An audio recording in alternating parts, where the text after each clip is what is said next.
Hello, and welcome to our channel.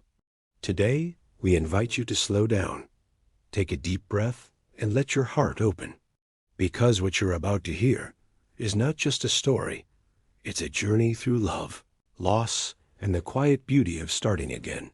This is the story of Olivia, a woman who loved deeply, lost painfully, and kept moving forward, not because it was easy, but because she had to. Because there was always someone counting on her. And somehow, hope always found a way back. You'll walk with her through laughter and heartbreak, through warm memories and cold silences. You'll meet the men who shaped her life, and the music that stitched together the pieces of a broken heart. This story doesn't promise fairy tales, but it promises truth, emotion, and the kind of love that lingers long after memory fades. So find a quiet place, turn the volume up, and let's begin the story of Olivia. Because sometimes the most unforgettable stories are the ones we almost forget. In a small town surrounded by golden fields and wildflowers that danced with the breeze, lived a girl named Olivia. Her world was simple, painted in soft pastels of hope, curiosity, and dreams too big for the narrow streets of her hometown. She was the kind of girl who saw magic in sunrises and heard stories in the rustling leaves. Her laugh was light, like wind chimes on a spring afternoon, and her eyes held a hunger for a life far beyond what she'd known.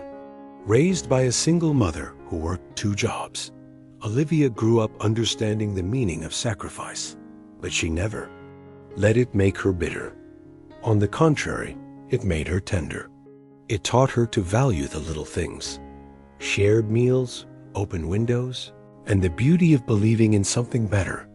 She spent her teenage years with a notebook always tucked under her arm, pages filled with ideas for books she'd write, places she'd visit, and dreams she refused to abandon. Her room was small, but her imagination made it infinite. She would sit by the window at night, whispering wishes to the stars, trusting that one day they'd hear her.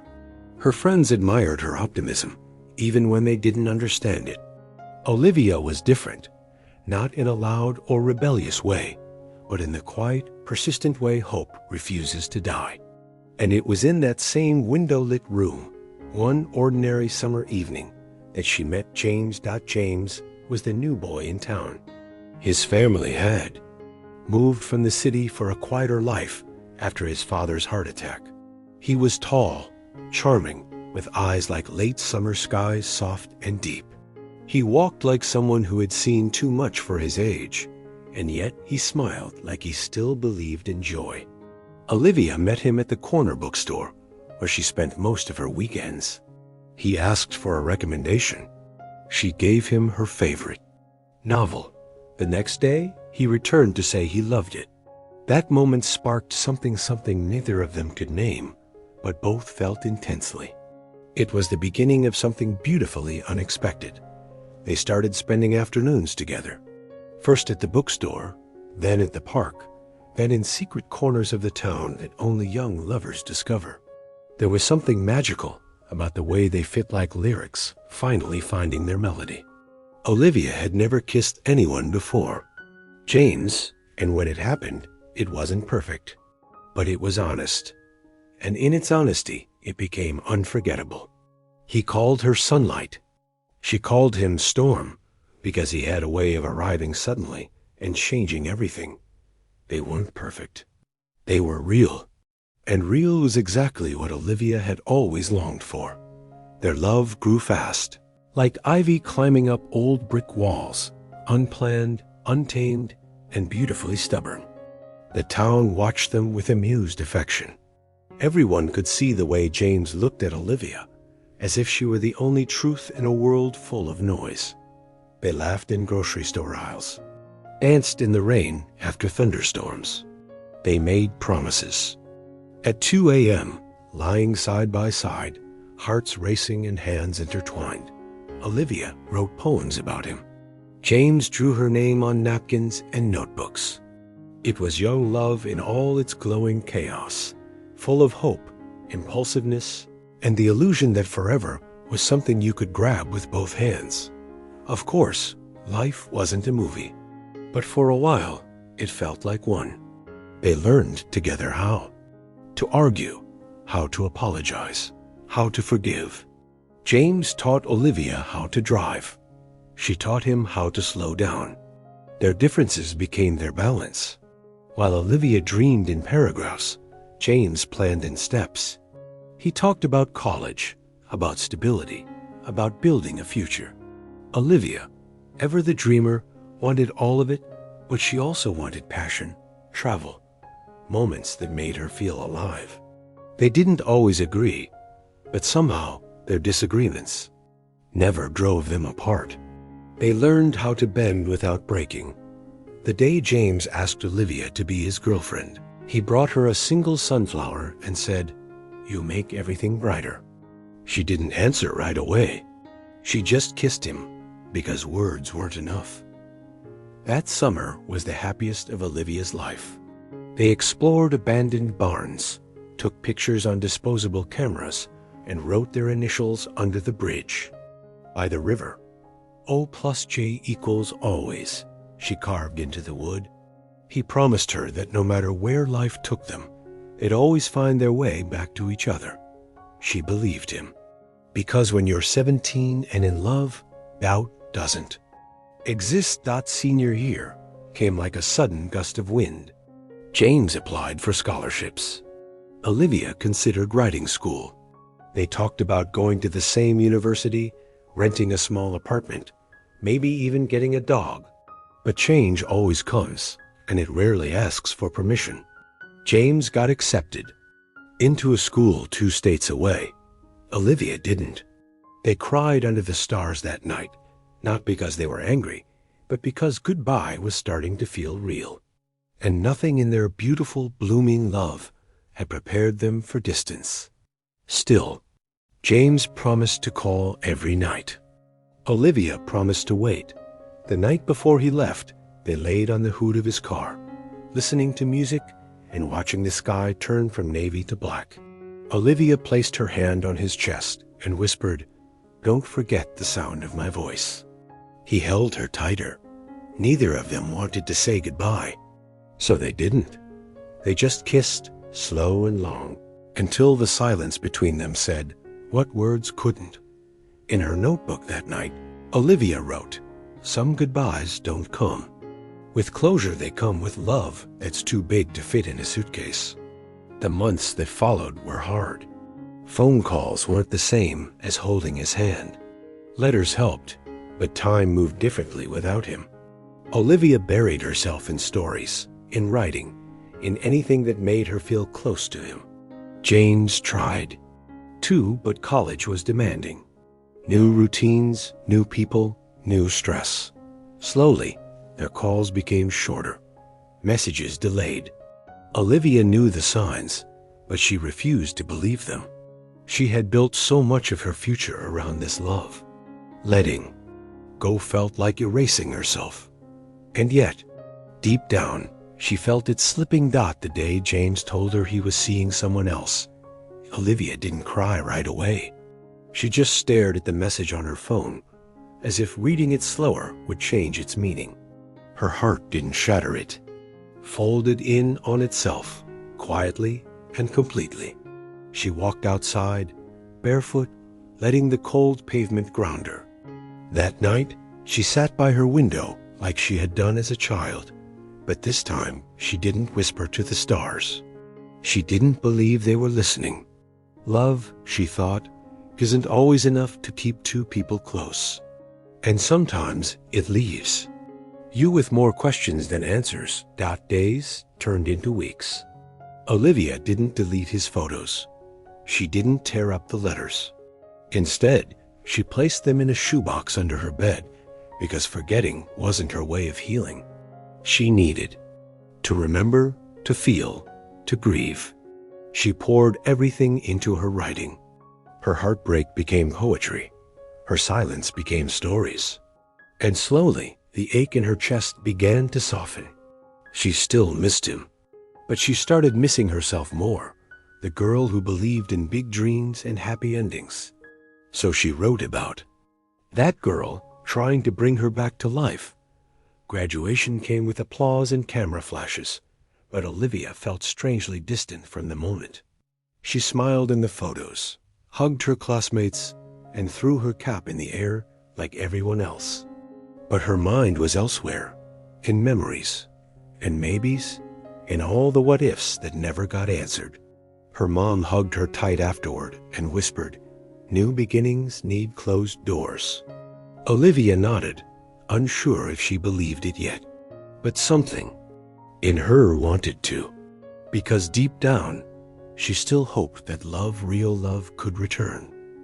Maybe not from James, but someday, somewhere. She took a job at the local library, spending her days surrounded by stories and strangers. The quiet comfort of books became her sanctuary. There, no one asked her about James. No one reminded her of the life she almost had. She rediscovered joy in small things: a cup of tea, a handwritten note left in a returned book, the sunlight falling through the stained glass windows. The world hadn't changed, but she had. Slowly, Olivia stopped searching for the old version of herself. She started building a new one that didn't need someone else to feel complete. A year passed. Then, too, James became a name she didn't say aloud. Her heart didn't skip at memories anymore. It just sighed. Olivia started taking night classes in creative writing. She made new friends, laughed more often, cried less. But she hadn't fallen in love again. Not yet. Maybe she was scared. Maybe she was healing. Or maybe, just maybe, she was waiting for the kind of love that didn't rush, didn't hurt, didn't fade when life got hard. She didn't know. But for the first time in a long time, she was okay with not knowing. One evening, she found an old letter from James, buried under blankets in her closet. It was yellowed with time, but the ink hadn't faded. He had written, "If I ever hurt you, please remember, it was never because I didn't love you. I just didn't know how to stay." Olivia folded the letter without tears. That chapter was closed, not with bitterness, but with understanding. Some people love you the best way they know how, even if it's not the way you need, and that's okay. Because every broken heart leaves behind a piece of wisdom you didn't have before. She walked by the bridge one afternoon, the one where she and James had carved their initials. The carving had faded, almost gone. She ran her fingers over it, smiled softly, and whispered, "Thank you." Not for the pain, but for the beauty that came before it, for the memories, for the way it taught her what she deserved. Olivia didn't want to erase the past anymore. She wanted to honor it, then let it go. Because love, she was learning, didn't always stay, but its lessons always did. Later that night, she sat on her bed, notebook in hand, and wrote, "I am not what I lost. I am what I survived." Her pen moved without stopping, as if her heart was finally ready to speak. The pages filled with stories not just of love, but of strength, hope, and becoming. She was writing her way into a new life, one where she wasn't just someone's girlfriend or someone's memory. She was Olivia, dreamer, writer, survivor. And she was just getting started. As the season turned to spring, Olivia felt something shift inside her. The air smelled different. The sky looked softer. She stood outside in the morning sun and breathed in deeply, letting it fill all the empty spaces. She wasn't in love. She wasn't broken. She was somewhere in between, and that was enough. She looked at her reflection and finally saw someone she admired, not for what she had, but for who she had become. Olivia was ready, not for someone else, but for life, for whatever came next. And somewhere, far from her hometown, James sat on his porch, guitar in hand, thinking about the girl who once gave him her favorite book.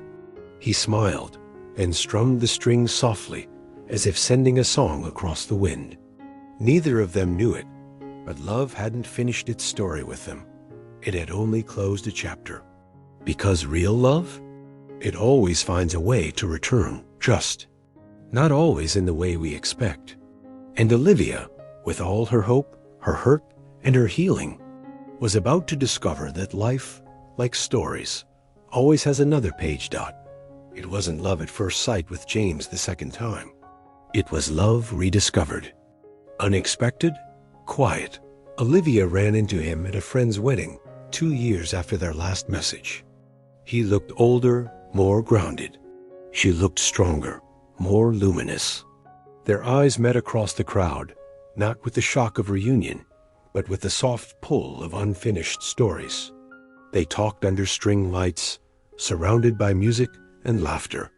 He apologized genuinely. She listened, not because she needed closure, but because she had already forgiven. That night didn't end with a kiss. It ended with a promise to meet for coffee. The coffee turned into dinner. Then walks in the park. Then evenings filled with shared stories, new dreams, and old laughter. James had changed. He had grown. And so had she. There was something deeper now between them, less fire, more warmth. They weren't 17 anymore. They had tasted heartache, and that made their connection all the more precious. Olivia didn't fall in love blindly this time. She chose it carefully, consciously, completely. James asked her to be his girlfriend again on a rainy Thursday, while they sat in his car, laughing about a broken umbrella. She said yes without hesitation. 6 months later, he proposed. It wasn't dramatic or planned. They were cooking dinner, dancing barefoot in the kitchen to an old love song. He suddenly pulled out a ring from his pocket and said, "I don't. Want to spend another day wondering if you're mine?" Olivia cried, flour still on her hands, joy overflowing. She said yes through tears and kisses. Their wedding was small, intimate. Vows whispered between trembling hands and wide eyes. There were no fireworks, just a quiet, sacred glow. And when they danced under fairy lights, Olivia felt something in her soul whisper, "You're home now." Married life was not a fairy tale, but it was beautiful in its own way. Olivia and James rented a small apartment with peeling paint and noisy pipes. They argued about laundry and laughed about groceries. They built a life on morning coffees, movie nights, and whispered "I love yous" before sleep. Olivia kept writing.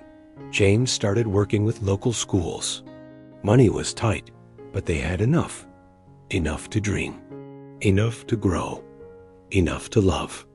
Their home smelled like lavender and always had music playing. It wasn't perfect, but it was theirs. And that made it everything. Then came the news that changed everything. Olivia was pregnant. She found out on a quiet morning after throwing up twice and suspecting something was different. The test confirmed it. She stared at the 2 lines in disbelief, heart racing. James arrived home with takeout and found her crying on the bathroom. Floor-happy tears, terrified ones too. He knelt beside her, kissed her forehead, and whispered, "We're gonna be great at this." It wasn't a grand moment, but it was real, and it was enough to anchor their new beginning. The pregnancy was filled with cravings, nausea, backaches, and moments of glowing joy. Olivia talked to her belly every night. James sang to it. They painted the nursery together, argued over baby names, and took long walks imagining what their child would be like. Would she have Olivia's eyes? James's smile? They didn't know yet, but they loved her already. The ultrasound confirmed it. A baby girl. Emma, that would be her name. Olivia wrote poems to her unborn daughter, tucking them in a journal. She hoped to gift one day. She had never felt more alive. The night Emma was born was stormy. The hospital lights were too bright, and Olivia screamed into the void of contractions while James held her hand, face pale but eyes steady. Hours passed in a blur of pain, tears, and soft encouragements. And then Emma's cry, sharp, perfect, world-changing. They placed her on Olivia's chest, warm and wrinkled and beautiful. She looked into her daughter's eyes and saw forever. James cried harder than she'd ever seen. That night, they didn't sleep. They just stared at her, completely undone, completely in love. A new chapter had begun. Those first few months were a haze of sleepless nights, lullabies, and late night. Bottle feedings. Emma had colic. Olivia had postpartum blues. James did everything he could, cooked, cleaned, held Emma for hours. They were exhausted, overwhelmed, and blissfully tethered to something greater than themselves. Sometimes they argued. Sometimes they just sat in silence, holding hands while Emma cried. But always, they came back to each other. Because love wasn't about the perfect moments. It was about surviving the hard ones. And they were surviving. Together. As Emma grew, so did their joy. Her first smile, her first laugh, her first word, Dada. Every milestone felt like a miracle. Olivia returned to writing slowly, her stories now filled with lullabies and themes of rebirth. James brought Emma to visit his school, introducing her like the treasure she was. Their friends called them the Sunshine Family. Emma's giggles filled every corner of their home. Olivia sometimes watched them play together, heart swelling with gratitude so big it felt like it might burst. Life wasn't perfect, but it was full, and that fullness made every tear worth it. Then came the photo that captured it all. Olivia, James, and Emma sitting in the park. He held the baby. Olivia laughed mid-sentence. The sun was golden. The trees behind them blurred into soft light. Someone had taken the photo without them noticing, and when they saw it later, they both cried. It wasn't staged. It wasn't filtered. It was real. And in that frame, Olivia saw everything she had once dreamed about as a teenager staring at the stars. She had it now, not because it was handed to her, but because she had fought for it, chosen it, every single day. The seasons passed, and their routines became rituals. Sunday pancakes, Wednesday grocery runs, bedtime stories that turned into silly lullabies. Emma's tiny hands always found Olivia's face, her warmth like a sunrise Olivia never wanted to miss. James often said, "This is what heaven must feel like." And Olivia believed him. They didn't need riches. They had love, laughter, and a little girl who had turned their world golden. Sometimes, in the quiet moments, Emma asleep, James reading beside her, Olivia would look around and think, "I never imagined it would feel this complete." But perfection, as always, is a fragile thing. One evening, as Olivia was rocking Emma to sleep, she heard a noise outside. James wasn't home yet. She waited. Minutes passed, then hours. Her calls went unanswered. Panic crept in. Then a knock on the door. 2 officers, their faces solemn, their voices too gentle. There was an accident. Words shattered around her. Olivia couldn't breathe. James, her James, gone in a heartbeat. A drunk driver. No warning. No goodbye. The universe didn't ask her permission. It just took him. The funeral was a blur of black clothes, murmured condolences, and Emma's confused cries. Olivia stood still while the world moved around her. People brought food, flowers, hollow words. Nothing helped. She went through the motions for Emma's sake, but inside, she felt hollow. Nights were the hardest. She would lie awake, staring at the ceiling, waiting for footsteps that would never come. Emma would wake crying, calling for her father. Olivia would hold her tightly, whispering, "He's with the stars now." But she didn't believe it. Not yet. Grief turned Olivia into a shadow of herself. She moved through the days like a ghost, surviving on autopilot. She fed Emma, bathed her, smiled when necessary. But inside, she was breaking in slow motion. She avoided mirrors. She didn't write. The silence in their home was unbearable. James's scent still lingered on his pillow. His jacket still hung on the back of the door. She couldn't bring herself to move anything, as if changing it would mean letting him go. And letting go felt like betrayal. Emma, too young to understand death, sensed the absence. She cried more often, clung to Olivia at night, asked questions her mother couldn't answer. "Where's Daddy?" Olivia would say, "He's in your heart now." But what about her own heart? It felt empty, echoing. Some nights she sat on the floor, holding James's favorite mug, sobbing until there was nothing left. She wasn't just mourning a man, she was mourning a future, a life they had built room by room, moment by moment. Now shattered. Her mother moved in for a while, helping with Emma, cooking meals Olivia barely touched. "You have to keep going," she'd say, "for your daughter." Olivia nodded, but inside she wanted to scream. Keep going? Toward what? Everything reminded her of James. The music they danced to, the coffee mug he chipped, the song he hummed while brushing his teeth. Her world was full of ghosts, and yet Emma needed her. And that truth, fragile as it was, became Olivia's reason to get out of bed. Eventually, she began writing again, slowly, tentatively. Her words were raw, jagged, but they were hers. Through poetry, she began to name her grief, to give shape to the pain. She wrote letters to James she never intended to send. She read bedtime stories to Emma with a softer voice. She started noticing the sky again. The way the trees changed color. The way Emma's laughter could still fill a room. Grief didn't disappear. It just changed shape, and Olivia was learning how to live with it.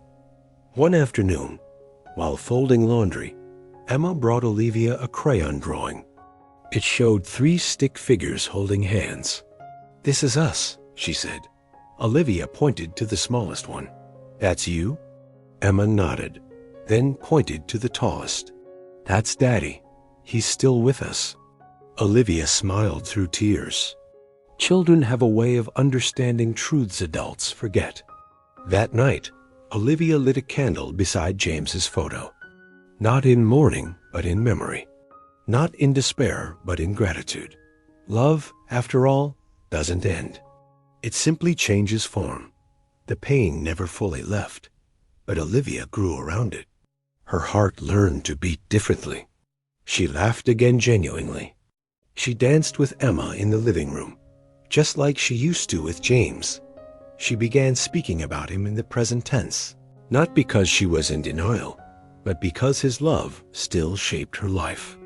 Emma learned to say, "Daddy," without sadness. Their home was quiet, but not empty. It held echoes, yes, but also new beginnings. Olivia was no longer only surviving. She was slowly learning to live. Years later, when Emma would ask, "Mommy, were you happy with Daddy?" Olivia would smile and say, "He gave me you. Of course I was." And that truth was enough. Love, Olivia realized, is not about how long it lasts, but about how deeply it's felt. And though James's chapter had ended, his story lived on in their daughter's smile, in Olivia's resilience, and in the quiet moments where sunlight kissed her face and reminded her happiness had lived here, and one day it just might return. The morning James died, the sky was unusually quiet. Olivia remembered waking up with a strange feeling in her chest, as if something had shifted overnight. She brushed it off, thinking it was just exhaustion. Emma had kept her up late, crying, teething again. James kissed her forehead before leaving, saying, "I'll be back in time for dinner." She smiled, half asleep, whispering, "Drive safe." Those would be the last words she ever said to him. She didn't know that goodbye had just happened. That grief was already walking toward her doorstep. The hours passed like any other day. Olivia fed Emma, folded laundry, answered emails. She reheated coffee twice, forgot to drink it both times. She thought about texting James, just to say, "I miss you." But she didn't. She figured she'd say it in person when he came home. When the doorbell rang that afternoon, she didn't think twice. Maybe he forgot his keys. Maybe he brought flowers. Instead, she opened the door to two officers in uniform. Their expressions said everything their mouths hadn't yet dared to. Speak. Her world paused. Her knees buckled. James had died on impact. A drunk driver ran a red light, hitting his car at full speed. The officer explained it gently, clinically. Olivia barely heard the words. Her body was present, but her soul had left the room. She nodded, though nothing made sense. She asked, "Are you sure?" Even though the answer was obvious. Emma toddled into the room, holding her stuffed bear, completely unaware that her father would never return. Olivia held her daughter and wept, her tears falling silently onto Emma's soft hair. That night, the house was too quiet. The air felt heavier, each breath more difficult than the last. Olivia sat in their bedroom, staring at the spot where James usually left his shoes. His scent still lingered in the sheets. His toothbrush was still by the sink. His coffee mug was still in the dish rack. How could someone disappear so completely, so suddenly, while everything else stayed the same? She lay in bed, clutching his pillow, the silence louder than any scream. The days that followed were a blur of condolences, casseroles, and paperwork. Olivia felt like she was floating above her body, watching someone else go through the motions. She signed death certificates, chose a coffin, picked out the last suit James would ever wear. People told her how strong she was. She wanted to scream at them. She didn't feel strong, she felt shattered. But she nodded, thanked them, accepted the food, the hugs, the flowers. None of it helped. None of it brought him back.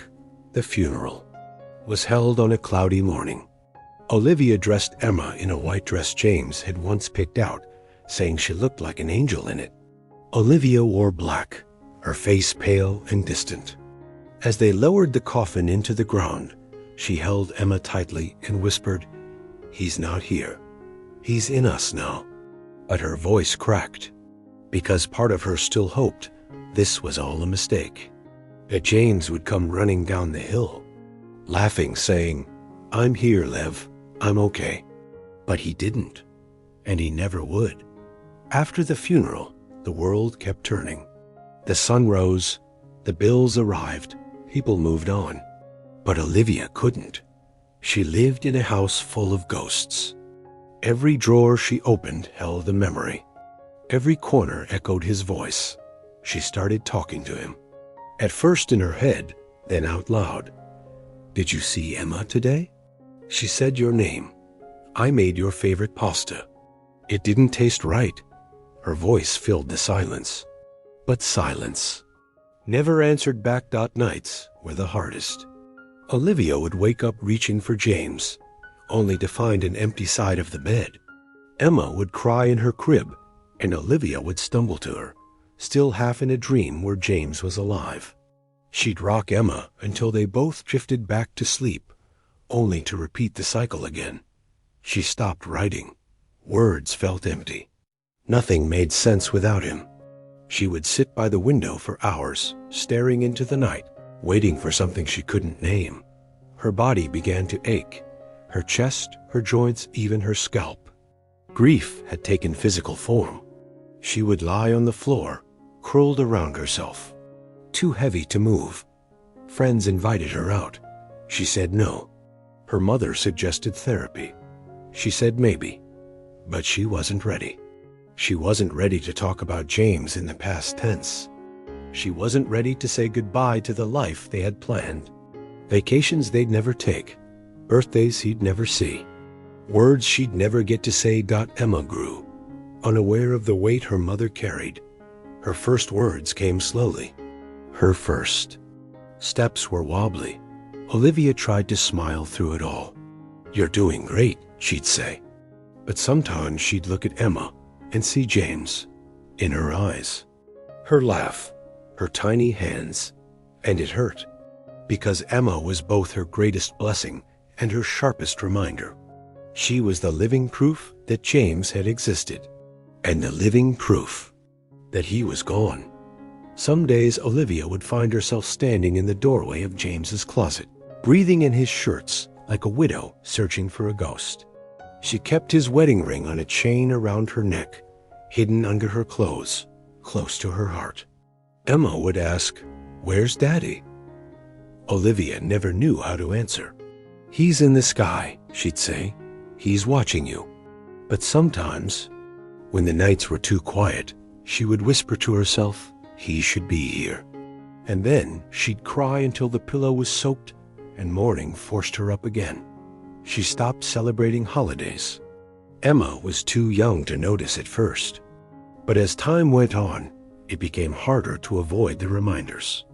Christmas stockings without a name, empty seats at the table. Olivia tried to decorate, to play music, to smile, but the effort felt like walking through water. Emma deserved magic, and Olivia wanted to give it, but her heart wasn't ready.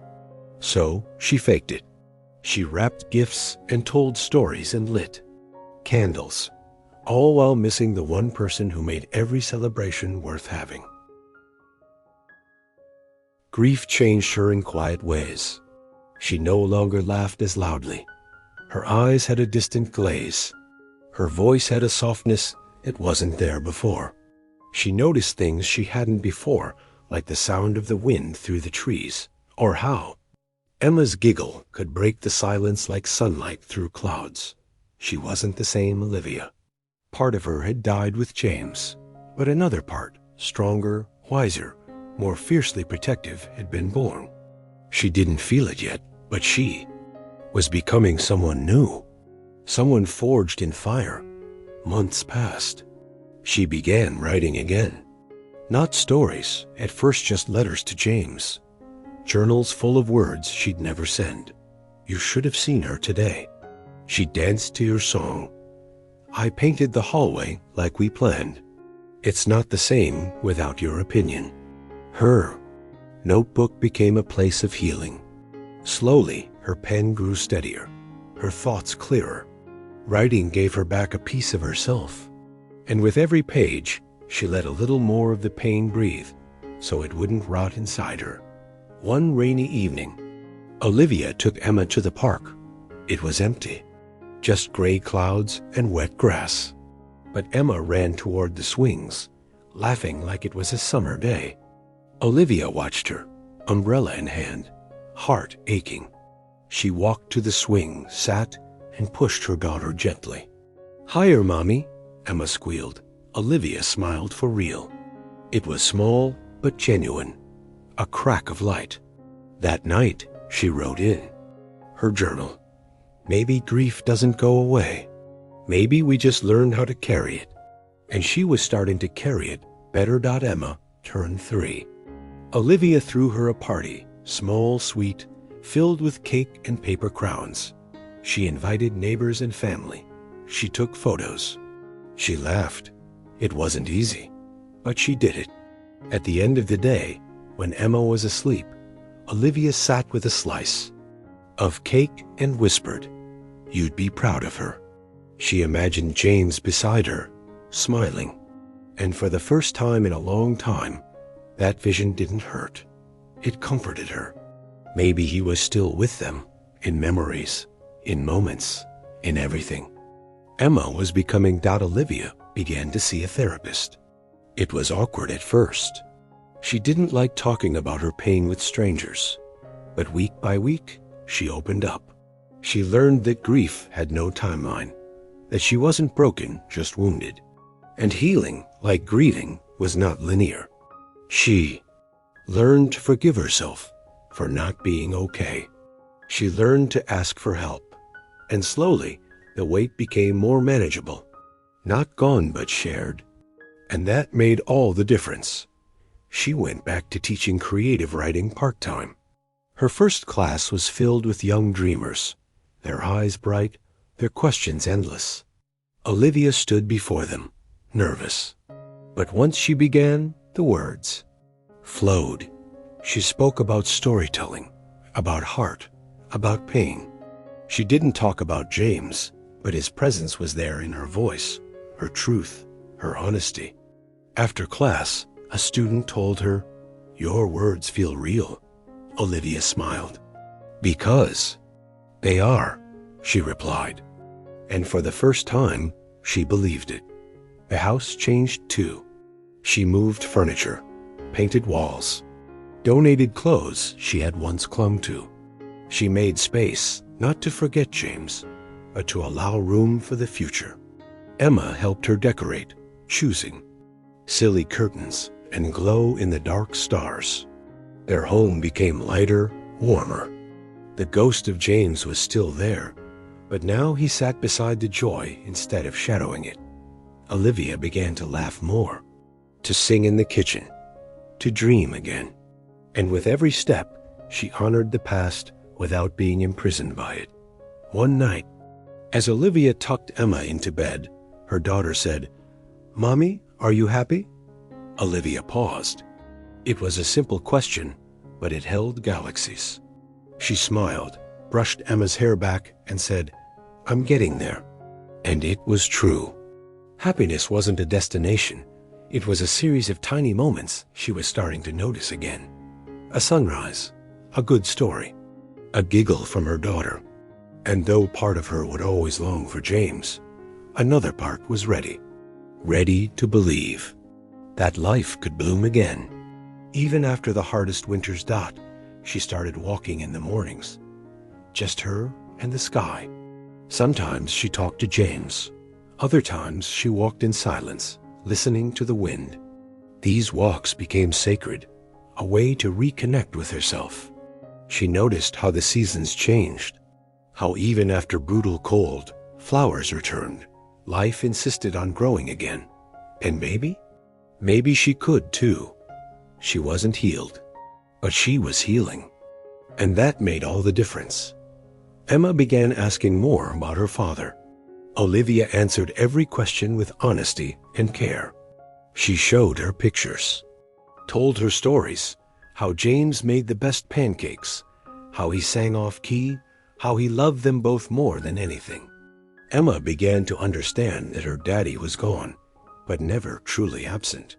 He lived in bedtime stories, in old songs, in the freckles on her nose.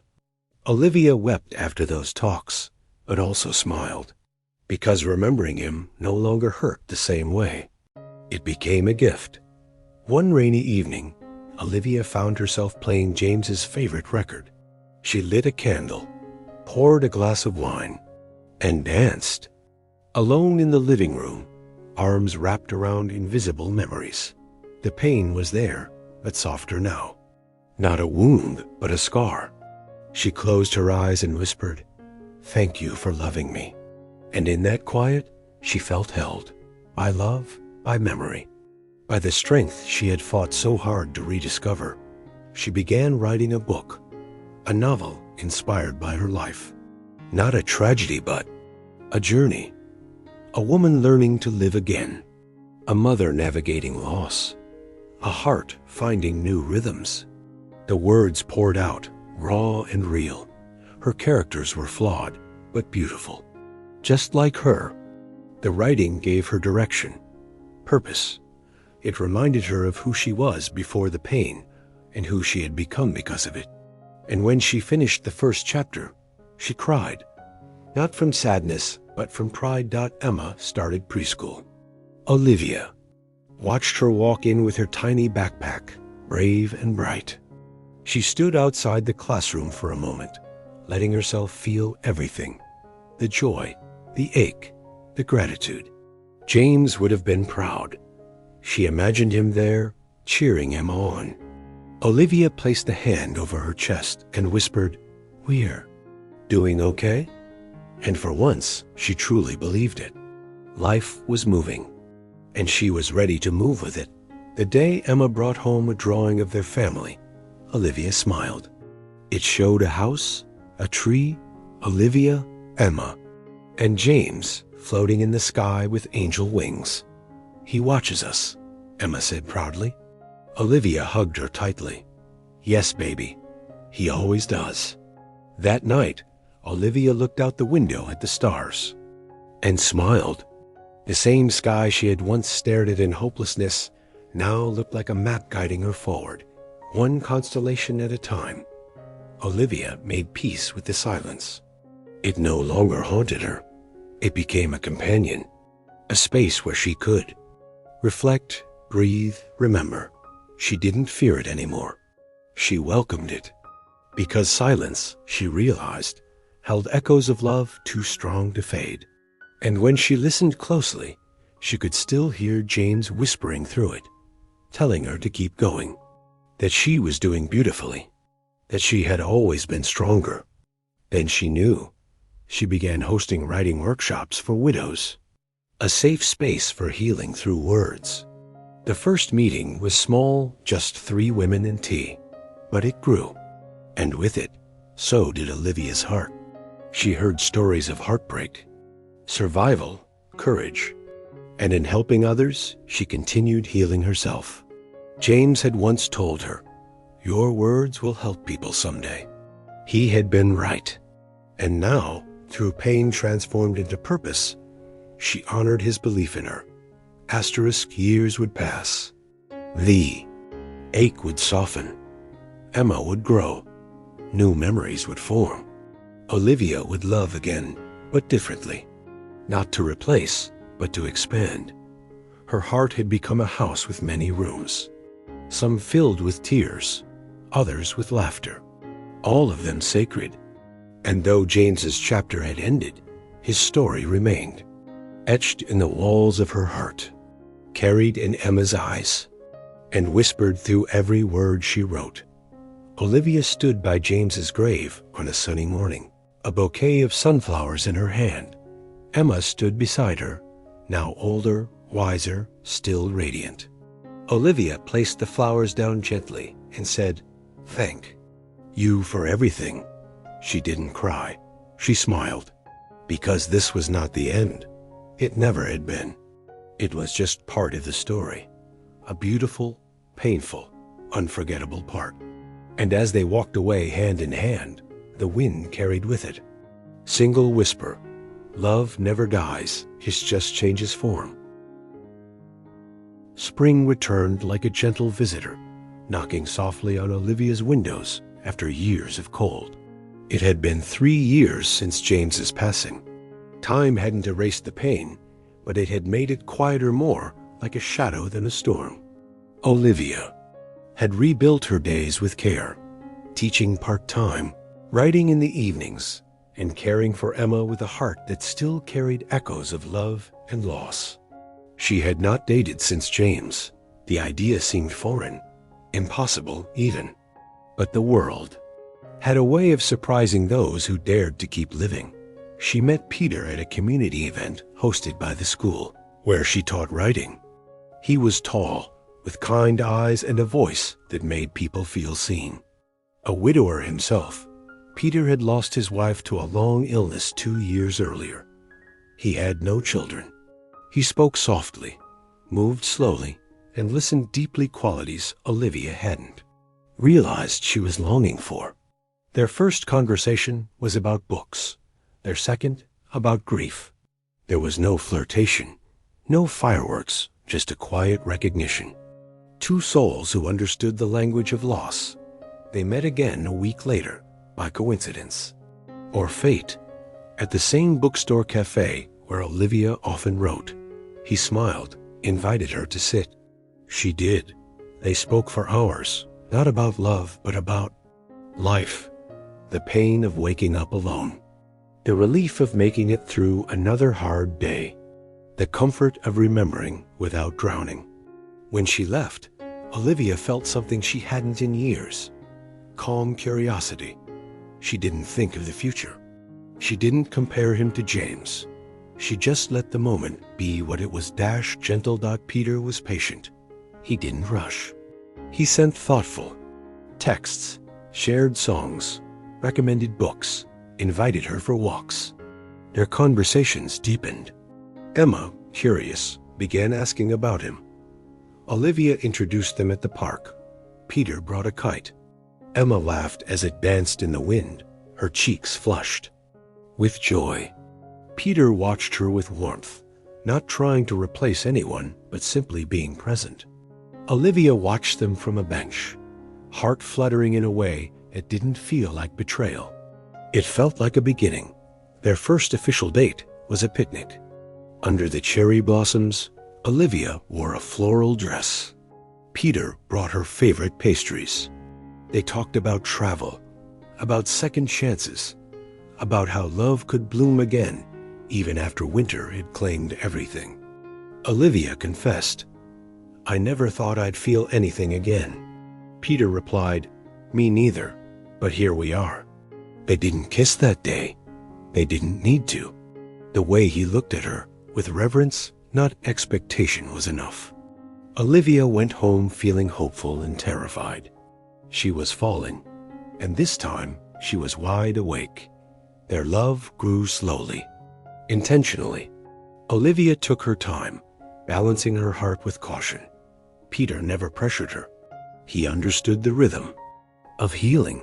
Emma began calling him Mr. Peter, then just Peter. Then one day, without prompting, she called him Dad by accident. Olivia froze. Peter gently corrected her with a soft smile, but Emma only shrugged. "He feels like one." Olivia cried that night, not out of grief, but gratitude. Her daughter had felt safe again, and that meant everything. One Sunday morning, Peter made pancakes with Emma while Olivia watched from the kitchen doorway.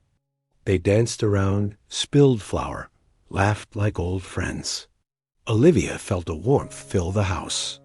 It wasn't James's laughter anymore, it was something new. She didn't feel guilt. She felt grace. James had once said, "I just want you, and Emma to be happy, even if it's not with me." She whispered into the morning light, "We're trying." And for the first time, she believed happiness wasn't just a memory, it was growing roots again. They spent a year building this. Quiet love. They traveled once to the mountains, just the three of them. They shared stories by firelight. Peter told Emma about the stars. Olivia told her stories from her childhood. Emma fell asleep between them, arms around Peter's waist. Olivia watched the flames flicker and thought, "This feels like family."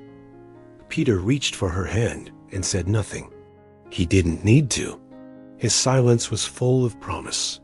One spring afternoon, while planting flowers in the backyard with Emma, Peter knelt beside Olivia and pulled a ring from his pocket. No speech, just eyes filled with emotion. "You don't have to say yes today, but know that I'm here. For her, for all the seasons still to come." Olivia didn't answer with words. She leaned in and kissed him soft, certain, full of everything she didn't yet know how to say. Emma clapped and shouted, "Say yes, Mommy," and Olivia laughed through tears. Yes, yes, we say yes. The wedding was small, held in their backyard under strings of warm lights and blooming trees. Olivia wore a simple lace dress. Peter wore a blue suit and the softest smile. Emma walked ahead with a basket of flower petals, beaming. There were no speeches, no grand gestures, just vows whispered under a sky that had once held only sadness and now shimmered with healing. When they kissed, the guests cheered and Emma yelled, "Now we're really a team." Olivia held Peter's hand, heart full. Spring had come, and it had brought love again. After the wedding, life settled into a new rhythm. Olivia found peace in the small moments. Peter reading Emma her favorite stories, the three of them cooking dinner together, and the quiet evenings filled with soft music and laughter. Olivia felt her heart opening in ways she hadn't expected. The past was still a part of her story, but now it was joined by new chapters of joy. Emma's laughter became the soundtrack of their days, and Peter's steady presence was a balm to Olivia's soul. Together, they were creating a family woven from both memory and hope. Peter proved to be more than just a husband. He was a partner in every sense. He supported Olivia's writing, often reading her drafts aloud, offering gentle critiques and endless encouragement. When the nights felt heavy with worry or sadness, he was there with a comforting touch or a quiet word. Emma thrived under their love, blossoming into a curious, kind-hearted child. Olivia marveled at how life could still surprise her with kindness, with love, with the promise of new beginnings. Each day felt like a gift she hadn't dared to hope for. One afternoon, Peter took Olivia and Emma on a picnic by the lake. They sat on a checkered blanket, sharing sandwiches and lemonade. Emma splashed her toes in the water, squealing with delight. Peter told stories of his own childhood adventures, painting pictures with words that captivated Olivia and Emma alike. Olivia watched Peter's easy smile and the way Emma reached for his hand without hesitation. She felt her heart swell with gratitude for this new chapter, where love was gentle and steady, like the flow of the water before them. Life with Peter wasn't without its challenges. Olivia sometimes felt waves of guilt, wondering if she was betraying James's memory or if she was ready to love again. But Peter never pressured her. He simply held space for her healing. Together, they navigated the complexities of blending past and present. Olivia learned that love wasn't a finite resource, but a river that could widen and deepen with time. Peter taught her that second chances were real, and that happiness could be reclaimed even after heartbreak. Emma's relationship with Peter grew deeper with each passing day. She confided in him her secrets, shared her dreams, and sought his comfort when nights were scary. Peter listened with unwavering patience, offering wisdom beyond his years. Olivia often caught them whispering and laughing together, the kind of connection that made her believe in magic. Watching this bond blossom, Olivia felt a profound sense of peace. Peter wasn't just filling a void. He was adding a new layer of love to their lives, a love that was expansive and healing. One evening, Olivia and Peter sat by the fireplace after Emma had gone to bed. The room was bathed in soft candlelight. They spoke about the future, not in grand plans, but in hopeful possibilities. Peter said, "I don't know what tomorrow holds, but I want to face it with you." Olivia smiled, feeling the weight of the past lift, replaced by a quiet confidence. She realized that healing wasn't about forgetting, but about embracing the present while honoring the past. Together, they were learning to live fully again. Peter introduced Olivia to his favorite, music, as she shared her love of poetry. They spent weekends exploring art galleries, strolling through botanical gardens, and trying new recipes in the kitchen. Emma joined them on these adventures, her laughter ringing through sunlit rooms and shaded paths. Olivia treasured these moments, the gentle dance of new memories being created alongside old ones. She found joy in the ordinary, knowing that these days were the foundation of their renewed happiness. As seasons changed, Olivia noticed herself dreaming again, not just about what was lost, but about what could be gained. She imagined family, holidays, quiet mornings with coffee and books, and watching Emma grow up surrounded by love. Peter encouraged her to pursue her dreams with renewed vigor, reminding her that she was capable of so much more. Olivia's confidence blossomed, nurtured by his unwavering belief in her.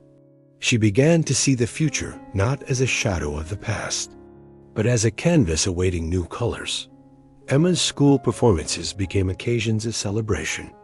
Olivia and Peter cheered from the front row, their hands entwined, their smiles wide.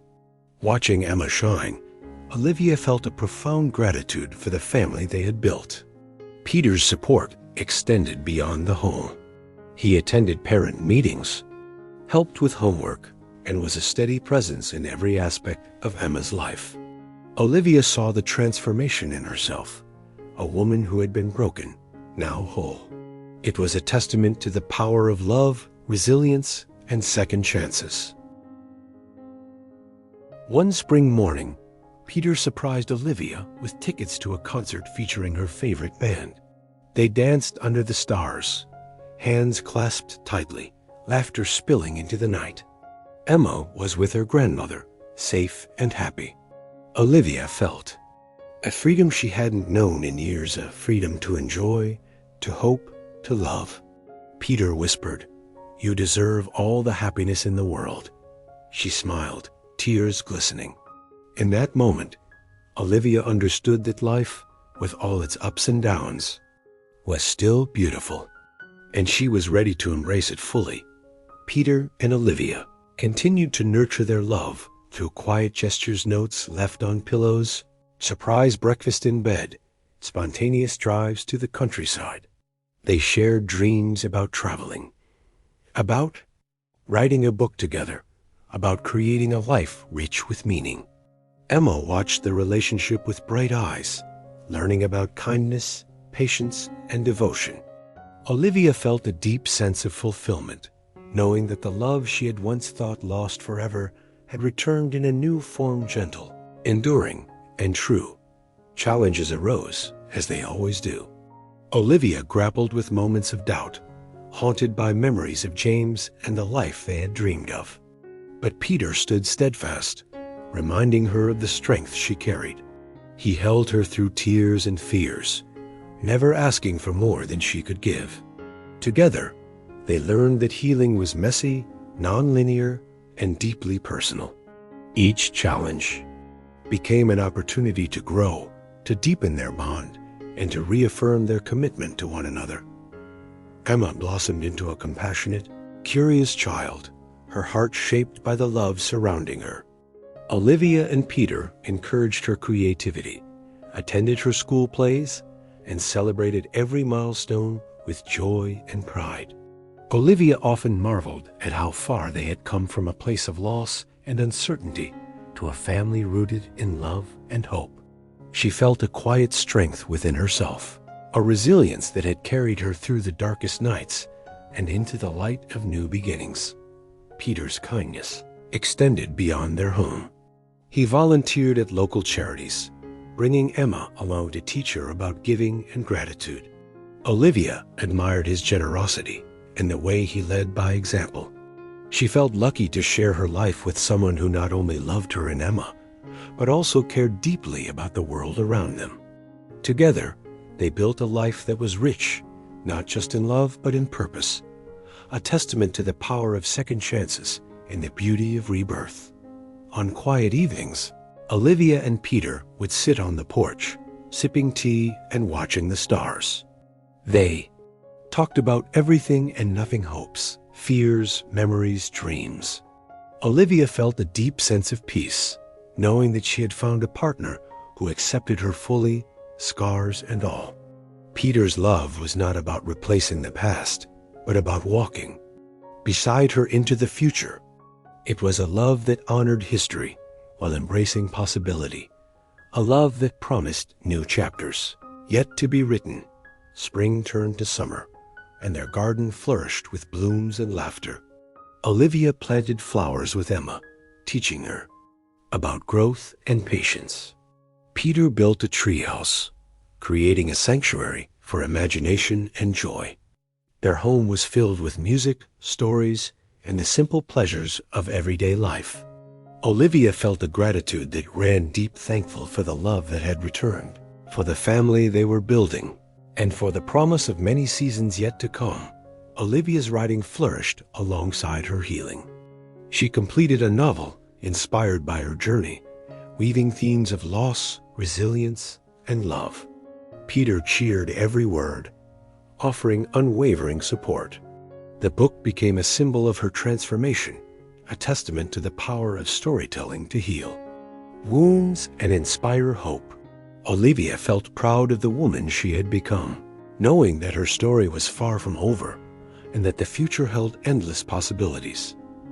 Emma's laughter filled their home like sunshine, brightening even the darkest days. Olivia watched her daughter grow with wonder and joy, grateful for every milestone and every moment of connection. Peter's presence gave her strength, his love a steady anchor in the ever-changing tides of life.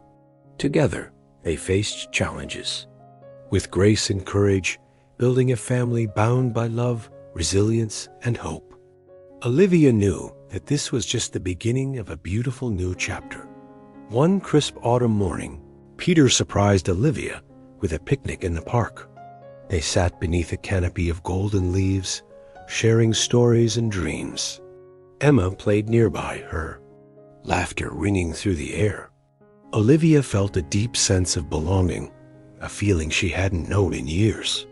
Peter reached for her hand, and she squeezed it tightly, grateful for the journey that had brought them here. Together, they embraced the present, ready to face whatever the future might hold. As the sun set on their perfect day, Olivia looked around at the family she had built, a family born from pain, nurtured with love, and blooming with hope. She smiled, knowing that spring had truly returned to her life. The seasons of loss and healing had given way to a new beginning, a beginning filled with promise, laughter, and the enduring power of love. And as she held Peter's hand and watched Emma play beneath the fading light, Olivia whispered a silent thank you to the past, the present, and the beautiful future ahead. The years with Peter brought Olivia a new kind of happiness, one tempered by wisdom and quiet strength. But life, as she had learned, rarely offers guarantees. Just when she thought the worst had passed, a shadow crept into their home, an unexpected diagnosis that would test their love and resilience anew. Peter had been feeling tired for weeks, dismissing it as stress or exhaustion. But when the doctors' words came cancer, the room seemed to freeze. Olivia's heart clenched. The fight they had survived once was about to begin again. Peter faced the diagnosis with a calm resolve that belied the storm inside. He promised Olivia and Emma he would fight with everything he had. Their family rallied around him, offering support and prayers. Olivia put her own fears aside, becoming Peter's fiercest advocate. She attended every appointment, researched every treatment, and stood by his side through every test and procedure. But beneath her strength, a quiet panic simmered. How much time did they really have? How could she bear to lose him too? The treatments began: chemotherapy, radiation, endless visits to the hospital. Peter's once vibrant energy dimmed. His hair thinned and fell away in clumps. Olivia held his hand through the long nights, soothing his pain and fear. Emma watched, confused by the change in her beloved Dad Peter. Olivia tried to shield her from the worst, explaining simply that Peter is sick, but he's still here. The house was filled with a mixture of hope and dread, laughter and tears, a fragile balance between holding on and letting go. Peter's spirit remained unbroken despite the toll the illness took on his body. He still smiled for Emma, telling her stories and singing her favorite songs. Olivia admired his courage and resilience, even as she grappled with her own despair. Some nights, she would sit by the window, staring at the stars, silently begging for a miracle. But the cancer was relentless. Each day was a battle, each moment precious. Olivia clung to love and memories, refusing to let the darkness consume them. As weeks turned into months, Peter's condition fluctuated. There were days when he seemed almost himself, joking with Olivia, playing with Emma, planning trips they might never take. And there were days when he was too weak to get out of bed, his breath shallow and labored. Olivia learned to cherish the good moments and brace for the hard ones. She became a master of balancing hope with reality, holding space for both love and loss in her heart. It was exhausting, but necessary. Emma, growing older and more aware, began to sense the fragility of their new reality. She asked questions Olivia struggled to answer. Will Dad get better? Why does he look so tired? Olivia held her daughter close and told her the truth in gentle words. She explained that sometimes people get sick and don't get better right away, but that Peter loved them very much. Emma would hug her tightly, her small body trembling with fear and hope. Olivia wished she could shield her daughter from pain, but knew she couldn't. Peter's medical team was compassionate but honest. They spoke about prognosis, quality of life, and difficult decisions ahead. Olivia absorbed every word, though. Some days it felt like too much to bear. She questioned every choice, every treatment, desperate to find a way to keep Peter with them. She stayed awake through countless nights, watching Peter sleep, wondering how to prepare for a future without him. The house was filled with a quiet grief that no one wanted to name aloud. One evening, Peter asked Olivia to sit beside him. His eyes, though tired, were full of love and gratitude. "Thank you for being my strength," he whispered, "for loving me when it was easy and when it wasn't." Olivia squeezed his hand, tears streaming down her face. She realized in that moment that love wasn't just about the happy times. It was about being present through the darkest. And she vowed to hold him close no matter what came next. Their hearts beat as one, fiercely and tenderly. As Peter's health declined, Olivia organized their home to be a sanctuary. She filled it with photos, music, and memories. Emma helped by drawing pictures and leaving little notes for Peter. The family surrounded him with love, creating moments of joy amid the pain. Olivia found solace in Peter's favorite books and songs, reading and playing them to comfort him. Each day was a gift, a fleeting fragment of time they treasured with all their hearts. Hospitals became a second home, but Olivia did her best to bring Peter back to their familiar world. She arranged for nurses to visit at home, adjusted their schedules, and kept a steady routine to give Emma a sense of normalcy. Emma, though young, adapted with surprising resilience. She learned to help with small tasks and became a comforting presence for her father. Olivia was amazed at her daughter's strength, feeling a fierce protectiveness and immense pride. Together, they faced each day with courage. Peter's moments of lucidity became more precious as the disease progressed. He would hold Olivia's hand and whisper stories from their early days together, reminding her of their love's journey. These memories brought fleeting smiles to their faces, small islands of joy amid the storm. Emma listened quietly, absorbing the love that filled the room. Olivia found strength in Peter's unwavering spirit, even as his body weakened. She clung to these moments, knowing they were treasures she would carry forever. The weight of impending loss grew heavier with each passing day. Olivia grappled with feelings of helplessness and sorrow, often retreating into quiet solitude after Emma was asleep. She cried in the darkness, mourning not just Peter's fading health, but the future they had dreamed of together. The home that once buzzed with laughter now echoed with silence and uncertainty. Yet, amidst the pain, Olivia's love never faltered. She became Peter's anchor, his constant in a world that was slipping away. Emma, sensing the change, clung to Olivia more. Often, she asked questions about death and what it meant to say goodbye. Olivia answered as honestly as she could, teaching Emma that love never truly leaves, even when people do. They spent evenings looking through photo albums, talking about happy memories and the importance of holding on to love. Olivia's heart broke and healed in the same breath, finding solace in the bond they shared as mother and daughter. Facing the unknown together, one afternoon, Peter's breathing became labored. Olivia called the hospice nurse, who arrived quickly, offering comfort and guidance. The nurse helped them create a peaceful environment, soft music, gentle lighting, familiar scents. Olivia sat by Peter's bedside, holding his hand, whispering words of love and reassurance. Emma snuggled close, her small fingers tracing Peter's cheek.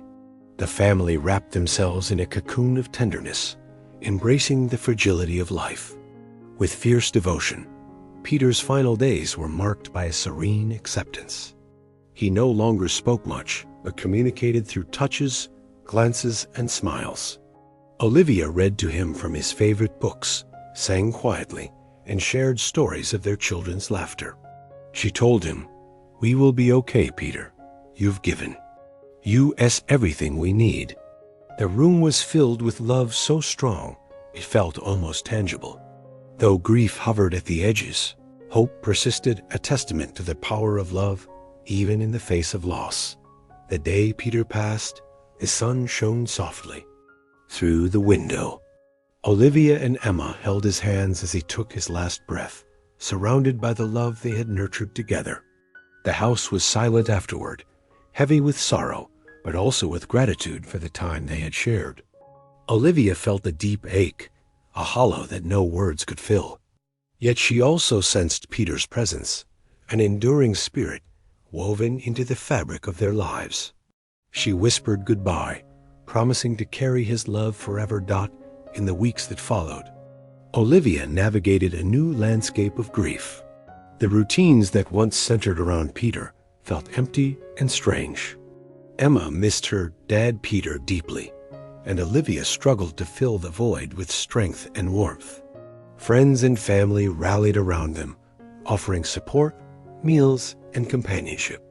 Olivia found solace in shared stories and silent hugs, discovering that healing was a slow, winding path, sometimes bright, sometimes dark, but always forward. Olivia began journaling again, pouring her heart onto the pages. She wrote letters to Peter, recounting their life together and the love that would never fade. Writing became a refuge, a way to process the storm inside. She also reached out to a grief support group, finding connection with others who understood her pain. These small steps helped her reclaim a sense of self amid loss, reminding her that while Peter was gone, his love lived on in her heart. In Emma, and in the life they had built. Emma, though young, showed remarkable resilience. She talked about Peter often, sharing memories and asking questions. Olivia encouraged her to express her feelings through drawing, storytelling, and play. They created rituals to honor Peter's memory, lighting candles on special days, visiting his favorite park, and celebrating his birthday with laughter and love. These acts of remembrance wove healing into their everyday lives, strengthening the bonds between mother and daughter as they moved forward together. As time passed, Olivia began to sense a new kind of hope stirring within her. It wasn't the naive hope of before, but a mature, quiet strength born from experience. She knew the journey ahead would not be easy, but she was ready to face it, with Emma by her side and Peter's love as her guide. The second loss had broken her in ways she never imagined, but it had also taught her the depth of her own courage. And as she looked toward the future, Olivia whispered a vow to live fully, love deeply, and honor every moment of the precious life she still held. Years had passed since Peter's gentle goodbye, and Olivia carried both grief and hope in her heart. Life had moved forward, but a part of her remained suspended in the quiet ache of loss. Emma, now older and more aware, thrived with her mother's unwavering love. Yet Olivia felt a yearning deep inside, a longing for light after so much darkness. It was during this fragile time that fate introduced William, a music teacher with a smile that could warm even the coldest of days. William arrived one spring morning to teach piano lessons to Emma. His presence was calming, his voice soft but confident. Olivia noticed how Emma's eyes sparkled when William played, how her laughter filled the room during their sessions. Music, once absent from their lives, became a bridge connecting past and future. Olivia found herself drawn to William's kindness, his gentle approach with her daughter, and the way he seemed to understand the language of healing without words. Their first conversation was simple, a thank you for helping Emma with her music, a shared smile across the living room. But beneath the surface, a subtle connection began to form. William spoke about his own journey through loss and renewal, stories woven into melodies that touched Olivia's soul. She listened, hesitant but hopeful, as the music breathed life into corners of her heart she thought were forever silent. For the first time in years, she felt the stirrings of something new. Emma's piano lessons became a cherished ritual. William's patience and encouragement unlocked a talent Olivia hadn't fully seen before. The sound of the keys echoed through their home, a soundtrack of healing and hope. Olivia watched her daughter's confidence bloom, and with it, her own. William's presence was a gentle reminder that love could be found again in unexpected places, through unexpected people. The music wove a thread of light through the shadows of their past as weeks turned into months. Olivia and William's paths crossed more often: school events, casual conversations, shared coffees. Their connection deepened, grounded in mutual respect and understanding. William never rushed, never pressured. He listened deeply, creating space for Olivia to open her heart at her own pace. She appreciated his steadiness, the way he honored her journey without trying to rewrite it. With him, she felt safe, ready to explore the possibility of love again. Their first date was simple but meaningful. A walk through the park, the scent of blooming flowers in the air, sunlight filtering through leaves. They talked about dreams and fears, about the music that had carried them through difficult times. Olivia found herself laughing freely, her heart light despite the cautiousness that still lingered. William held her hand gently, a silent promise of patience and kindness. In that moment, Olivia allowed herself to imagine a future filled with melody and warmth. William's love for Emma blossomed naturally. He attended her recitals, cheered at school performances, and spent afternoons practicing songs with her. Olivia saw the joy in her daughter's eyes, a joy born from feeling loved and supported. William's gentle guidance became a beacon in their lives, blending seamlessly with Olivia's steadfast love. Together, they formed a family knit by shared experiences, music, and the delicate threads of hope weaving through their days. Their relationship was marked by quiet moments of tenderness. Evenings spent listening to records, mornings with shared coffee and soft conversations, weekends exploring local concerts and music festivals. Olivia discovered a new rhythm of love, one not defined by grand gestures, but by everyday kindness and presence. William's steady support helped her heal wounds she hadn't realized were still open. Through music, laughter, and companionship, Olivia found a renewed sense of belonging. Marriage came as a natural step, a celebration of the love that had grown slowly and surely. Their wedding was intimate, surrounded by close friends and family. Emma stood proudly as a flower girl, beaming with happiness. The ceremony was filled with music, piano pieces William composed, songs that spoke of healing and hope.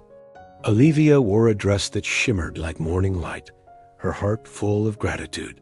In William's eyes, she saw not only love but a partnership, built on trust and respect. With their marriage came new beginnings. Olivia and William welcomed 2 children, John and Emily, into their lives. The house, once quiet, now echoed with laughter and the joyful noise of childhood. Olivia marveled at the fullness of her family, the way love had expanded to fill every corner. William was a devoted father, patient and nurturing, sharing his passion for music with their children. Together, they created a home alive with warmth, creativity, and hope. Life wasn't without challenges, but Olivia faced them with a renewed strength. William's unwavering support gave her courage to pursue her writing and embrace motherhood fully. Emma thrived alongside her new siblings, growing into a kind, confident young girl. Family dinners were lively, filled with stories and songs. Olivia often found herself humming tunes William played on the piano, feeling the music weave through her soul like a healing balm. The past still lingered, but no longer defined her. William's influence extended beyond music. He encouraged Olivia to explore new passions and rediscover old dreams. They spent weekends hiking, painting, and attending local theater. Olivia's world expanded, enriched by William's creativity and compassion. Their partnership was a dance sometimes, slow, sometimes quick, always in harmony. Olivia cherished the balance they found together, a balance that honored both their pasts and their present joys. As their children grew, Olivia and William faced the inevitable challenges of parenting. With patience and love, they navigated school projects, teenage moods, and family dynamics with grace. Music remained a central thread: John's cello lessons, Emily's singing, Emma's piano practice. The house hummed with melodies that reflected their lives' complexities and joys. Olivia felt blessed to witness her children flourish, surrounded by love that had survived loss and blossomed anew. William's kindness extended to Olivia's circle of friends and family, who embraced him warmly. His genuine interest and gentle humor endeared him to all. Olivia felt grateful for this community of support, a safety net woven with love and understanding. Together, they celebrated milestones, comforted each other through hardships, and created memories that would last a lifetime. The music of their lives played on a symphony of connection and care, in quieter moments. Olivia reflected on her journey, the love she had lost, the pain she had endured, and the unexpected joy she had found.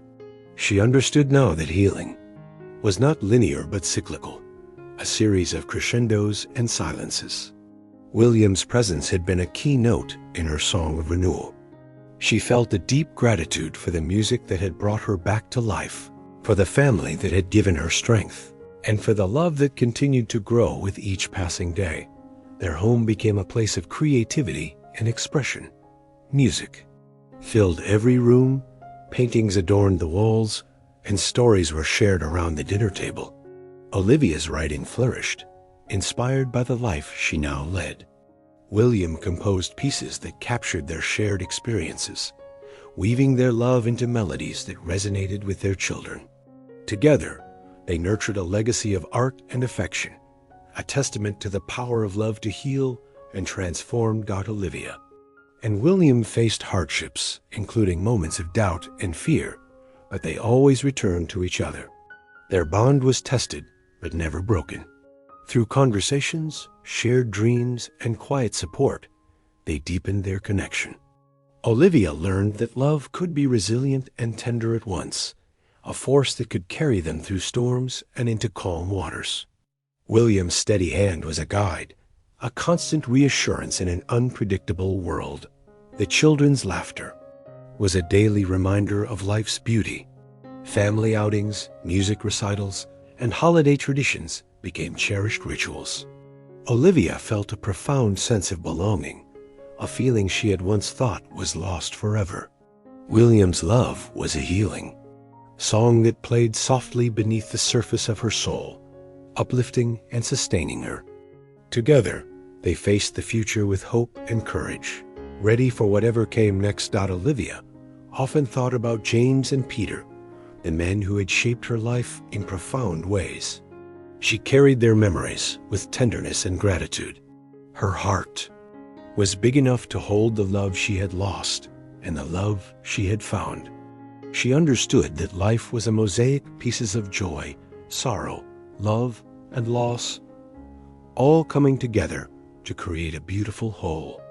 With William and her children, Olivia embraced this new chapter fully, knowing that music would always guide her way. As the sun set on another day filled with love and laughter, Olivia sat at the piano beside William, their fingers intertwined on the keys. The melody they played was soft and hopeful, a song of healing and new beginnings. Emma, John, and Emily gathered around, their voices joining in harmony. Olivia smiled, feeling the warmth of family and the power of love to mend even the deepest wounds. The music had brought her back, and this time she was here to stay. Life with William and the children brought Olivia a deep sense of fulfillment, a joy that once seemed impossible after so much loss.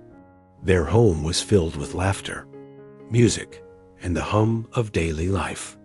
Yet, beneath the surface of this happiness, subtle changes began to stir. Small forgetfulnesses, misplaced keys, names slipping away like sand through fingers. At first, Olivia brushed them off as stress or fatigue. But as the days passed, the moments became more frequent, more alarming. William noticed the changes too. He observed Olivia's hesitation when recalling simple details, the way she sometimes struggled to find the right word mid-sentence. He suggested she see a doctor, gently but persistently. Olivia resisted at first, fearful of what the diagnosis might mean. But the concern in William's eyes and the love behind his words convinced her to seek help. Tests were scheduled, appointments made. The waiting began, a waiting filled with anxiety and uncertainty. The diagnosis arrived like a cold wind. Early stage Alzheimer's disease. Olivia's world tilted. The doctor explained that it was a progressive condition, slowly stealing memories, confusing thoughts, and challenging independence. Olivia sat quietly, absorbing the weight of the news. William held her hand, promising to stand beside her every step of the way. Emma, John, and Emily gathered around, their faces a mix of confusion and concern. The silent thief had entered, their lives threatening to unravel the tapestry they had so carefully woven. Denial took hold first. William struggled to accept the diagnosis, hoping it was a mistake or that treatments might reverse the course. Olivia tried to stay positive, determined to fight the disease with every ounce of strength she possessed. Together, they researched options, sought specialists, and crafted plans to adapt to the changing reality. The family rallied, preparing for the battle ahead. Yet beneath their brave faces, fear lingered, fear of losing the woman they loved, the heart of their family. Daily, life became a series of adjustments. Olivia kept calendars, labeled drawers, and used notes to remind herself of important tasks. William took on more responsibilities, managing schedules, appointments, and the household. Emma, John, and Emily learned to offer quiet support, helping with reminders, sharing in routines, and showing patience when Olivia's confusion grew. The home was filled with a mix of determination and tenderness, a sanctuary against the encroaching shadows. Music remained a lifeline. William played the piano daily, filling their home with melodies that soothed and uplifted. Olivia found comfort in familiar songs, pieces that evoked memories and sparked joy.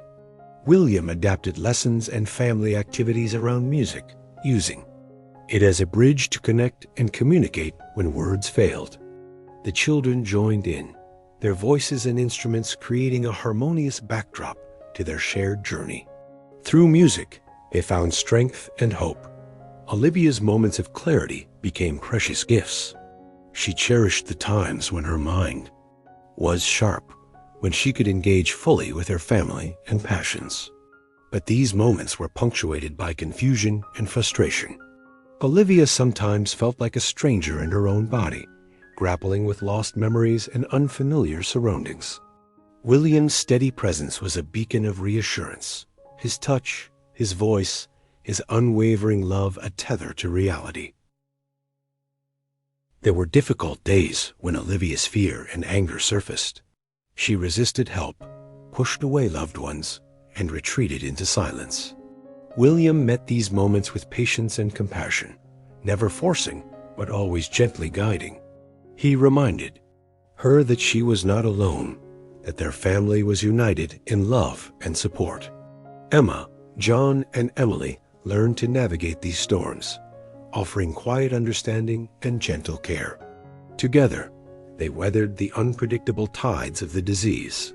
Olivia's writing slowed, but she continued to express herself through poetry and short stories. She documented her experiences with Alzheimer's, capturing the confusion, the moments of joy, and the resilience that defined her spirit. William encouraged her creativity, helping her find new ways to communicate and connect. Their shared passion for art and expression became a source of healing and hope, a reminder that identity and love transcend memory. The family created rituals to celebrate the present weekly dinners, game nights, and Sunday concerts. These gatherings were filled with laughter, music, and stories, anchoring Olivia in the warmth of family. William's compositions often reflected their journey, weaving themes of love, loss, and hope. Olivia's favorite was a gentle lullaby. He played softly at night, a melody that seemed to reach deep into her soul and ease her fears. Music was their refuge, their language of love. As the days passed, Olivia's memory lapses grew more frequent. She would sometimes forget familiar faces or lose track of time, causing moments of confusion and fear. Yet, amid these struggles, flashes of her true self shone through her laughter, her warmth, her fierce love for her family. William became her guardian in this shifting world, patiently reminding her of who she was and where she belonged. His presence was a steadying force, an anchor in the sea of uncertainty. Emma, John, and Emily took on roles beyond their years, helping their mother navigate the challenges with maturity and grace. They learned to be patient when Olivia repeated questions or forgot names, offering gentle reminders and comforting hugs. Family meetings became a place to share feelings and plan for the future, reinforcing their bond and resilience. Olivia often marveled at the strength of her children, grateful for the love that surrounded her. In this difficult chapter, William adapted their home to be safer and more accessible. Labels adorned drawers and doors, photos with names lined the walls, and routines were carefully structured to ease daily life. Technology helped. 2 reminder apps, calendars, and voice assistants became tools in their fight against the silent thief. Olivia sometimes resisted these changes, frustrated by the loss of independence, but she knew they were necessary. Together, they embraced these adaptations as acts of love and survival. The community around them offered support. Neighbors brought meals, friends checked in regularly, and support groups provided a network of understanding. Olivia found comfort in sharing her journey with others facing similar battles. Though the disease isolated her in many ways, it also connected her to a wider circle of compassion. These connections became lifelines, weaving a tapestry of care that surrounded Olivia and her family with hope and strength. William's caregiving became an act of devotion. He learned medical tasks, coordinated appointments, and ensured Olivia's comfort and dignity. Their relationship deepened, founded on patience, respect, and unwavering love. Even as the disease progressed, their connection remained profound. William found joy in small victories, a smile, a shared memory, a moment of clarity. These were the treasures that sustained him and Olivia through the hardest days. Despite the challenges, Olivia's spirit remained resilient. She found moments of peace in nature, in music, and in the presence of her loved ones. She enjoyed quiet mornings, watching sunlight filter through the curtains, feeling the gentle breeze on her skin, and listening to William's piano playing. These moments were sanctuary spaces, where the weight of the disease lifted, and her true self could emerge, if only briefly. Olivia clung to these flickers of light with all her heart. Emma, John, and Emily grew more involved in their mother's care, balancing school, social lives, and family responsibilities. They became advocates for awareness, sharing Olivia's story with friends and community members. Their youthful energy brought life and laughter into the home, countering the heaviness of the illness. Olivia was proud of her children's courage and compassion, seeing in them the legacy of love that would endure beyond her memory. William composed new music inspired by their journey, melodies that spoke of endurance, love, and hope. He played these pieces during family gatherings, inviting Olivia and the children to join in. Music became a language that transcended memory, allowing them to connect even on days when words failed. Olivia found solace in these shared moments, feeling the power of melody to heal wounds and bind hearts. Their home was filled with song, a testament to their resilience. The progression of Alzheimer's brought new challenges: confusion, disorientation, and moments of fear. Olivia sometimes wandered, lost in time and place. William and the children responded with vigilance and care, creating safe spaces and routines to protect her. They learned to read her moods, anticipate needs, and offer comfort. Though the disease stole pieces of her memory, it could not erase the love and connection that defined their family. As Olivia's world grew smaller, her family became her universe. William, Emma, John, and Emily surrounded her with love, patience, and unwavering devotion. They treasured every smile, every touch, every shared glance.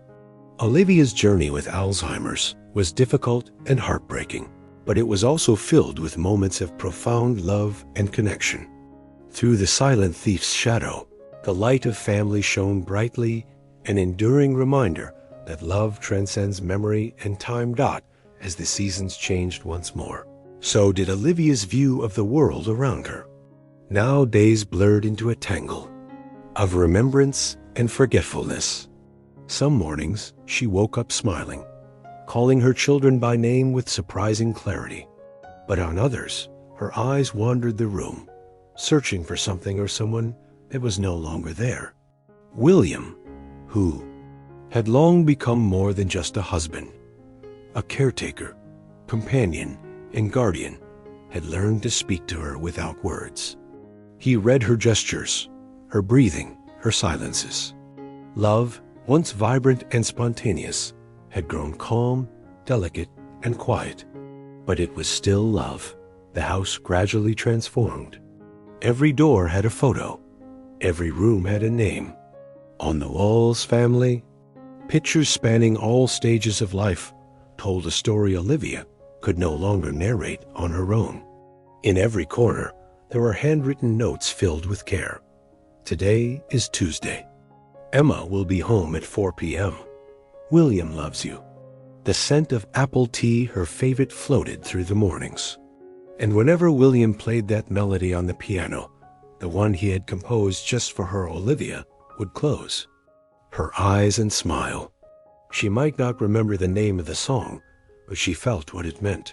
Safety, affection, home. Emma, now a young adult, helped her father care for her mother. Her younger siblings, John and Emily, also learned to deal with Olivia's present absence. They loved her even when she forgot their names. With time, they understood that their mother's love didn't live only in her memory. It lived in her gestures, in the way her eyes welled with tears when she heard their voices, in the warmth of her embrace. Yes, it was painful, but it was also beautiful. Pain did not cancel out tenderness. In their home, love had changed its form, but never its essence. William decided to stop working outside the home. Music, his greatest passion, now lived within those walls. He turned the old office into a small sound and therapy room. Every day, he played for Olivia soft waltzes, soundtracks from their favorite movies, pieces inspired by the color of her eyes or her smile when they first met. Sometimes Olivia simply listened, silent. Other times, she nodded with the rhythm or murmured forgotten lyrics. Music became the bridge between their timelines, their before and their now. One sunny Sunday afternoon, Olivia had a rare moment of clarity. They were in the garden, between daisies and lavender, when she looked at William and said with a steady voice, "You're still here." He smiled, holding back tears. "Always," he said. She reached out her hand, and for a few seconds, everything returned. They laughed, cried, and talked about their first house, their honeymoon, and little Emma scared of thunder. William held every word like water in his palm, knowing it would slip away, but cherishing every drop. When the moment passed, Olivia returned to silence, but the smile remained on her face. A part of her still lingered there at night. William wrote in his journal. He documented every fragment of Olivia he could still reach. Today she called me love. Today she looked at me like she saw me. He wrote to remember, but also to give thanks. This wasn't the life they had planned, but it was a life full of meaning. The children also wrote notes for their mother, sticking them on mirrors. "I love you, Mom. You are my heart." Olivia read them, even when she didn't fully understand, and they made her smile. Simple gestures had become monuments of love. Memory could fail, but love left marks. The good days came like soft breezes, unexpected, light, precious. On those days, Olivia walked through the garden with Emily, told fragmented stories that somehow made emotional sense. She recognized Emma's voice on the phone, hugged John tightly when he came home from school. Sometimes she said, "I love you," for no apparent reason. No one questioned it. They received those words like rare gifts, knowing they might not come again that month. They had learned to live one day at a time, to love without expecting anything in return. Love now was love for love's sake. No logic, no condition. On harder days, Olivia stayed in bed. She woke frightened, asking where she was, who the people around her were. In those moments, William approached slowly, played the same melody, as always, and sat by her side. He stroked her hair and said softly, "You're home. I'm here with you." Sometimes that was enough. Sometimes it wasn't. But even in the fog of confusion, her body still recognized his touch, his scent, his presence. And often, that was all that mattered. Love now lived in the senses. One Christmas, Olivia became enchanted by the tree lights. She stared at them like a child, eyes wide with wonder. She asked if it was someone's birthday. No one corrected her. John replied, "It's Love's birthday, Mom." And she clapped, smiling brightly. It was a different Christmas, not filled with memories of old holidays, but filled with beauty in the present. The children took turns reading letters Olivia had once written to them. She listened in silence sometimes, with tears, sometimes smiling without knowing why. It was like hearing a story that, although unfamiliar, still touched her soul. William knew he was losing Olivia slowly, but he also knew that there was beauty even in the long goodbye. Every gesture from her was a relic, every hug a gift. He learned not to mourn the days when she remembered nothing, but to celebrate the ones when she remembered something. Her absence wasn't total, because love remained. Olivia was still there, not in clear memories, but in the way she held his hand, in the light in her eyes when she heard her children's voices, in the sigh when he played their song. Love, somehow, had survived Dot as Olivia's memory faded further. William clung to routines. Each morning, he helped her dress, brushed her hair the way she used to like, and made her favorite tea. Even when she didn't remember who he was, he smiled at her with the same tenderness as always. Sometimes she looked at him with confusion, sometimes with wonder, as if her heart still recognized what her mind could not. Love, William realized, was no longer just a feeling. It had become a discipline, a promise, a quiet vow repeated in every moment of care that Emma, John, and Emily took turns sitting with Olivia after school. They brought her drawings, stories, and sometimes just their presence. Some days she would call them by the wrong names. Other times she simply stared into space. But occasionally, a flicker of recognition would light up her eyes, a smile at the sound of their laughter, a tear when they played her old favorite song. They learned not to correct her, but to meet her where she was. They had stopped waiting for who she had been and started loving who she was. Now William began to compose a new piece, a soft, flowing melody that captured both sorrow and beauty. He called it What Remains. It was made up of gentle notes that rose and fell like memories, sometimes clear, sometimes distant. He played it for Olivia every evening, watching her reaction closely. Sometimes she closed her eyes and swayed gently. Other times she wept without knowing why. Music reached the part of her that still remembered. Where logic failed, melody lingered. It became their secret language. The house became quieter over time. Olivia spoke less, smiled less, moved less. But even in her silence, the love around her was loud. William read to her from her favorite books, retold the story of how they met, and held her hand while they watched the rain fall outside. Their life had slowed to a different rhythm, a quiet symphony of presence. And though her memory slipped away day by day, the warmth in her gaze when William was near never completely disappeared. One morning, Olivia stood in the living room, staring at a photo of their wedding day. She touched the glass gently, then turned to William and asked, "Was I happy?" He smiled, tears welling in his eyes. "You still are," he whispered. "And you made us all happy too." She nodded, as if satisfied with the answer. In that moment, William realized that memory was not always necessary to feel love. Sometimes the heart remembers more clearly than the mind ever could. The family continued their rituals, Sunday dinners, music nights, storytelling in the backyard. They didn't do it for Olivia to remember. They did it to honor what she had built. The children had grown to understand that legacy wasn't just what you leave behind, it's what you live day by day. And Olivia, even in her most distant states, remained the heart of it all.